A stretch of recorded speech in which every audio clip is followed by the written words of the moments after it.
আন্তর্জাতিক অভিবাসী দিবস উপলক্ষে ইতালিস্থ বাংলাদেশ দূতাবাসের আয়োজনে এক আলোচনা সভা অনুষ্ঠিত হয়েছে। সভায় অবৈধ অভিবাসন রোধে বৈধ ও নিরাপদ পথে বিদেশ গমনের ওপর বিশেষ গুরুত্বারোপ করা হয়।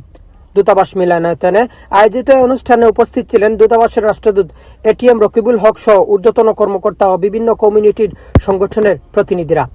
আলোচনায় রাষ্ট্রদূত বলেন, নিরাপদ ও নিয়মতান্ত্রিক ও বৈধ পথে অভিবাসন নিশ্চিত করাই সরকারের প্রধান লক্ষ্য। অবৈধ পথে বিদেশ গমন অভিবাসীদের জন্য ঝুঁকিপূর্ণ হওয়ার পাশাপাশি দেশের ভাবমূর্তিও ক্ষুণ্ণ করে।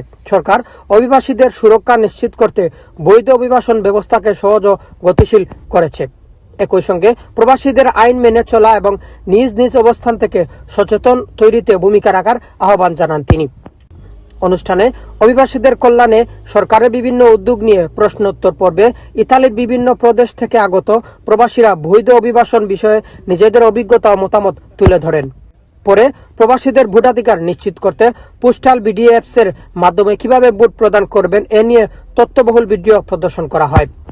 অনুষ্ঠান শেষে অবৈধ অভিবাসন রোধ এবং বৈধ পথে অভিবাসন বৃদ্ধিতে সরকার, দূতাবাস ও প্রবাসীদের সম্মিলিত উদ্যোগের আহ্বান জানানো হয়।